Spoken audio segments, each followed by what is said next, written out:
Y si la imagen que tienes de Jesús es falsa, una mentira bien construida, no por un enemigo lejano, sino por la cultura que te rodea e incluso, y esto es lo más fuerte, por voces dentro de la misma iglesia. Muchos creen que Jesús fue solo un buen tipo, un maestro moral, pero esa idea es solo la punta del iceberg. Es una de las muchas falsedades que te impiden conocer quién es Él de verdad. En este video no nos vamos a quedar en la superficie.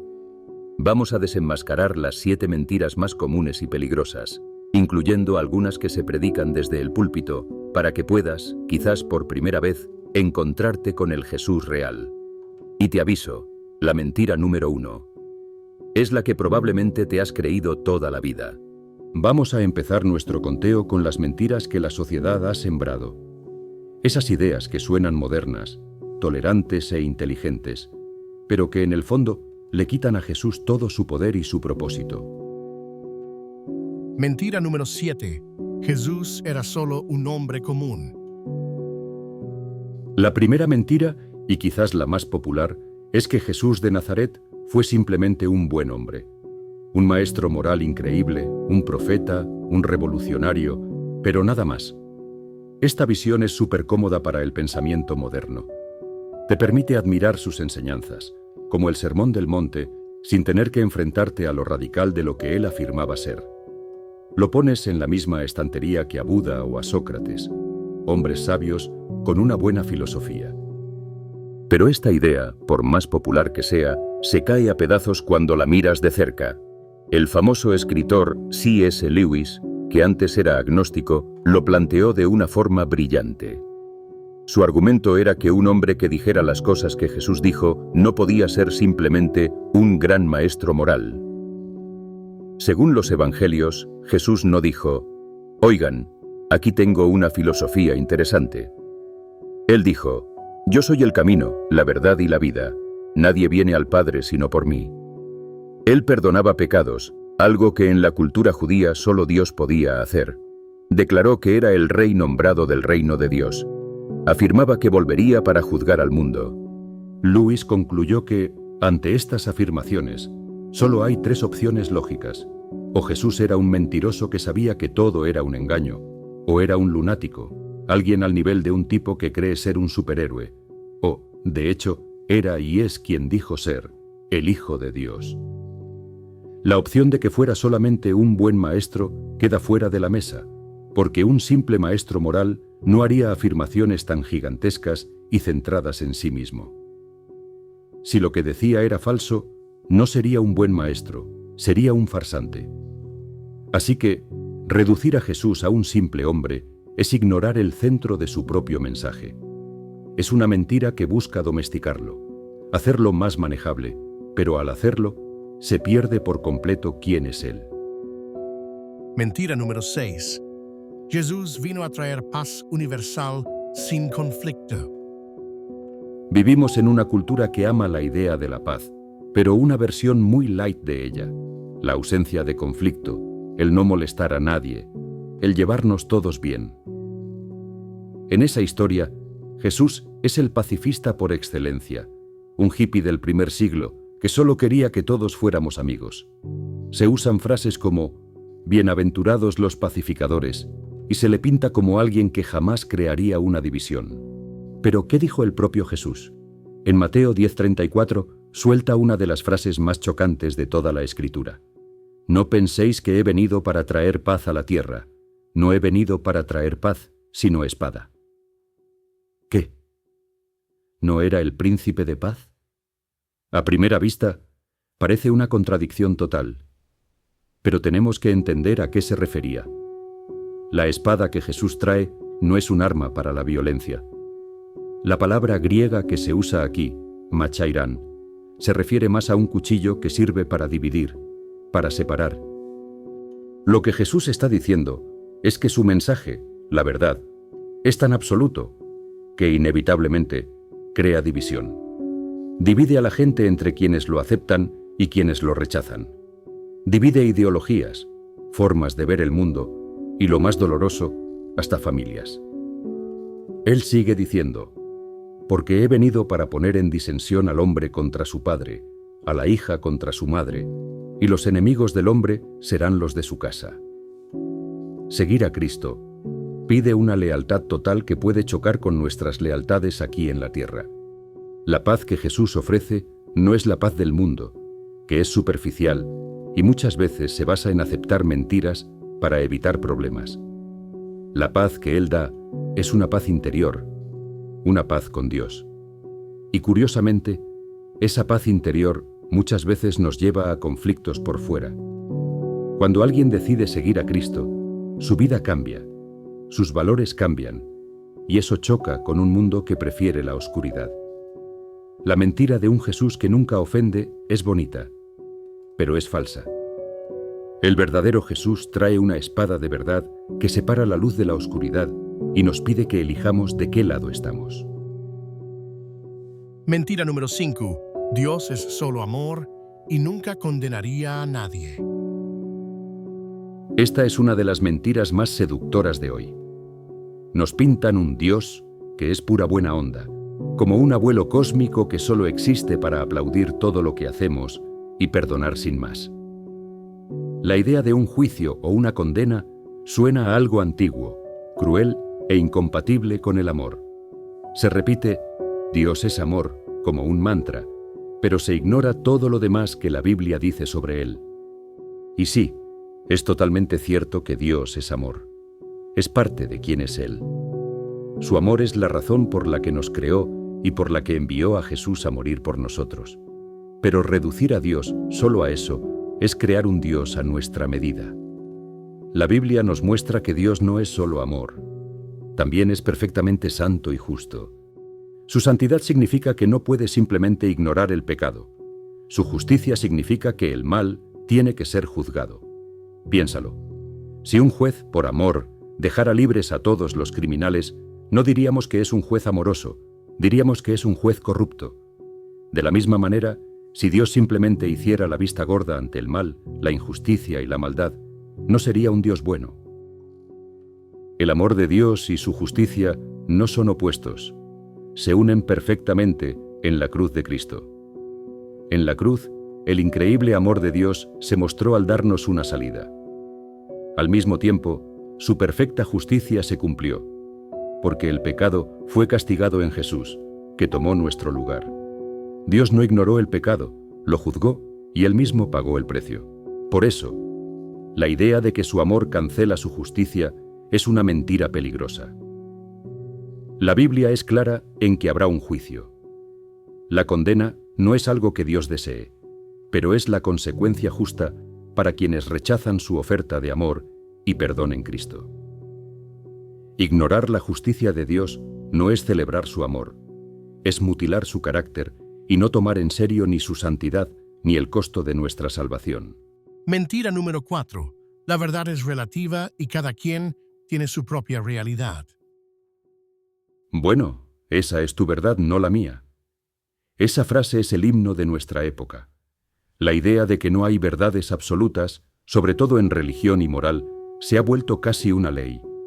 Nos dicen que cada persona tiene su propia verdad y que decir que existe una verdad para todos es arrogante e intolerante. Esta filosofía, el relativismo, afecta cómo la gente ve a Jesús. Para un relativista, Jesús puede ser un camino o una verdad, pero no el camino y la verdad. El cristianismo se convierte en una opción más en el supermercado de las religiones, válida para ti, pero no necesariamente cierta para todos. El problema con el relativismo es que lógicamente se destruye a sí mismo. La frase «no existen las verdades absolutas» se presenta como si fuera una verdad absoluta. Si es cierto que no hay verdades absolutas, entonces la misma frase no puede serlo, y todo el argumento se cae. Es como una serpiente que se muerde la cola. Más allá de la lógica, esta mentira choca de frente con lo que enseñó Jesús. Él no presentaba sus ideas como sugerencias. Hablaba con una autoridad que dejaba a la gente en shock. Cuando estaba siendo juzgado, le dijo a Pilato: «Para esto he nacido y para esto he venido al mundo, para dar testimonio a la verdad». Pilato, como un eco de nuestra propia época, le respondió con la famosa pregunta: ¿y qué es la verdad? Para el cristianismo, la verdad no es solo un conjunto de reglas. Al final, la verdad es una persona, Jesucristo. La Biblia se presenta como la revelación de esa verdad objetiva. Afirma que hay un diseño, que hay un bien y un mal, y que nuestro futuro depende de cómo respondemos a la verdad que se nos reveló en Cristo. La mentira del relativismo parece inofensiva, pero es letal. Crea una niebla donde es imposible ver con claridad, dejándonos perdidos, sin brújula ni ancla. Ahora, vamos a darle un giro a esto. Ya vimos las mentiras de la cultura, pero ¿qué pasa cuando las mentiras vienen desde adentro? De voces que suenan piadosas, que usan versículos, pero que tuercen la verdad de Cristo. Estas pueden ser las más peligrosas, porque vienen disfrazadas de religión. Mentira número 3. Dios es como nosotros, solo más grande. En muchos círculos religiosos se ha colado una idea que hace a Dios tan humano que casi no se le reconoce. Se habla de Él como si fuera una versión gigante de nosotros. Tiene días buenos y malos, se frustra, toma decisiones casi al azar, y sus emociones son un sube y baja, como las nuestras. Es el de arriba, un amigo celestial que piensa y siente como un humano con superpoderes. Esta es una mentira peligrosa porque le quita a Dios su grandeza, su santidad. Lo baja a nuestro nivel en vez de ayudarnos a entender lo increíble que Él es. Es verdad que la Biblia usa lenguaje humano para describir a Dios, como la mano de Dios o los ojos de Dios, para que podamos entender algo sobre Él. Pero son figuras literarias, no una descripción literal de cómo es. La Escritura es muy clara. Los pensamientos de Dios no son nuestros pensamientos, y sus caminos no son nuestros caminos. Isaías 55:8-9 lo dice sin rodeos. Como son más altos los cielos que la tierra, así son mis caminos más altos que vuestros caminos, y mis pensamientos más que vuestros pensamientos.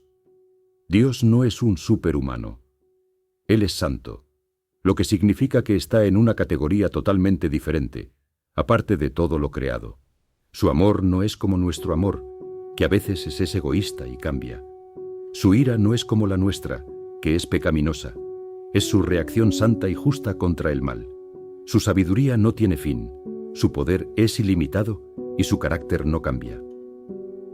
Mientras nosotros somos un mar de emociones, Dios es la roca eterna. Creer que Dios es como nosotros nos lleva a una confianza irrespetuosa. Nos hace pensar que podemos manipularlo, entenderlo por completo, o peor, juzgar lo que hace desde nuestra perspectiva limitada y pecadora. La verdad es que Dios es infinitamente más grande, más sabio y más otro de lo que podemos imaginar. Acercarnos a Él no solo requiere confianza, sino también un profundo respeto y asombro. Mentira número 2. No debemos juzgar ni corregir a otros para no ofender. No juzguéis, para que no seáis juzgados. Esta es, sin duda, una de las frases de Jesús más usadas y malinterpretadas. Se ha convertido en un arma para callar cualquier tipo de corrección o discernimiento. La idea es que ser un buen cristiano es ser tan tolerante que nunca le dices a nadie que está en un error, por miedo a juzgar. Pero, ¿eso es lo que Jesús enseñó? Si leemos el pasaje completo en Mateo 7, la historia es muy diferente. Justo después de decir, no juzguéis, Jesús añade, ¿por qué miras la paja que está en el ojo de tu hermano y no ves la viga que está en tu propio ojo? Hipócrita, saca primero la viga de tu propio ojo, y entonces verás bien para sacar la paja del ojo de tu hermano. Jesús no está prohibiendo juzgar en el sentido de evaluar o discernir. Lo que está condenando es el juicio hipócrita y arrogante. Está hablando en contra de la actitud de señalar los defectos pequeños de otros mientras ignoramos nuestros propios pecados gigantes. De hecho, Lo que Jesús dice implica que, una vez que hemos lidiado con nuestra propia viga, no solo podemos, sino que debemos ayudar a nuestro hermano con su paja. No hacerlo sería una falta de amor. La Biblia hace una clara diferencia entre juzgar con superioridad, lo cual está prohibido, y corregir a un hermano con amor y humildad, lo cual es un mandato. En Gálatas 6:1, el apóstol Pablo dice: Hermanos, si alguno es sorprendido en alguna falta, vosotros que sois espirituales, restauradle con espíritu de mansedumbre, considerándote a ti mismo, no sea que tú también seas tentado. Eso requiere discernimiento, juicio y acción, corrección. La mentira de la tolerancia total es peligrosa. Permite que el pecado crezca sin control en la iglesia. Deja a la gente atrapada en hábitos destructivos porque nadie los ama lo suficiente como para advertirles, y nos vuelve ciegos, sin poder diferenciar la verdad del error.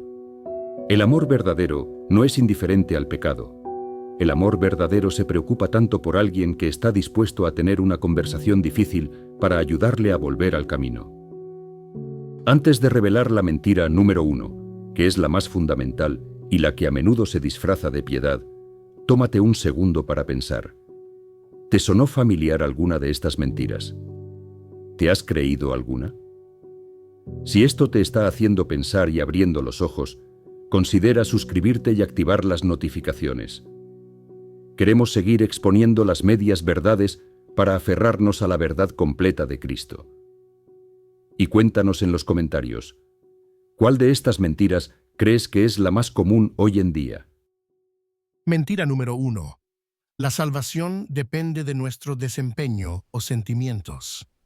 Y aquí está, la mentira número 1, la más sutil, la más pegajosa y la que ataca el corazón mismo del Evangelio.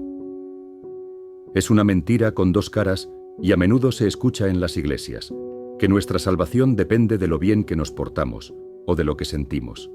La primera versión, la salvación por obras, nos dice que tenemos que ganarnos el favor de Dios. Si vas a la iglesia, si oras, si eres una buena persona, si evitas ciertos pecados, entonces Dios te aceptará. Suena lógico, ¿no? En este mundo, todo se gana. Nada es gratis. Así que le aplicamos esa misma lógica a Dios. Esto solo lleva a dos lugares, al orgullo o a la desesperación. O te vuelves un fariseo arrogante, creyendo que eres suficientemente bueno por tus propios méritos, o vives con una ansiedad constante, sin saber nunca si has hecho lo suficiente. La segunda versión, la salvación por sentimientos, es la otra cara de la moneda. Nos dice que somos salvos si sentimos a Dios, si tenemos una experiencia emocional increíble, si sentimos paz o gozo. El problema es que los sentimientos son como el clima, cambian todo el tiempo. Un día te sientes cerca de Dios y al día siguiente, por estrés o cansancio, te sientes vacío. Si tu salvación depende de cómo te sientes, entonces tu seguridad es tan inestable como tu estado de ánimo. Pero la gloriosa verdad de la Biblia destruye estas dos mentiras con una sola palabra: gracia. Efesios 2, 8, 9 es, probablemente, el mejor resumen del Evangelio. Porque por gracia sois salvos por medio de la fe. Y esto no de vosotros, pues es don de Dios, no por obras, para que nadie se gloríe. La salvación no es algo que ganas con tu esfuerzo, ni que confirmas con tus emociones. Es un regalo. Es la obra completa y terminada de Jesucristo en la cruz. Él vivió la vida perfecta que no pudimos vivir y murió la muerte que merecíamos por nuestro pecado. Nuestra parte no es hacer, es creer. Es confiar, no en nuestro desempeño ni en nuestros sentimientos, sino solo y exclusivamente en la persona y obra de Jesús. Las buenas obras y los buenos sentimientos no son la causa de nuestra salvación, son el resultado. Porque hemos sido salvados por gracia, ahora queremos vivir para agradar a Dios. Porque somos sus hijos, ahora experimentamos gozo y paz. Pero la base, el fundamento firme de nuestra salvación, no está en nosotros, está en Cristo. Y esa es la verdad que nos libera de la carga de tener que ser perfectos y de la tiranía de nuestras emociones, permitiéndonos descansar en la obra terminada de nuestro Salvador. Entonces, ¿cuál es el resultado de todas estas mentiras? Ya sea que vengan de la cultura o de la religión, todas buscan lo mismo: alejarte del Jesús real y radical. Buscan hacerlo más pequeño, más seguro, más manejable, más parecido a nosotros. Pero el verdadero Jesús, el de la Biblia, no es una figura segura o domesticada. Es glorioso, es santo, es el Hijo de Dios que pide toda nuestra lealtad. Es el juez justo que es también el Salvador, lleno de misericordia. Conocer al verdadero Jesús significa que tenemos que soltar estas mentiras, sin importar qué tan cómodas o populares sean. Requiere que nos metamos de lleno en su palabra para que sea Él quien se nos revele, en sus propios términos. Porque solo cuando dejamos de lado las caricaturas y las falsificaciones, podemos encontrarnos cara a cara con la verdad que nos hará libres. Y esa verdad no es una idea, es una persona. Su nombre es Jesús.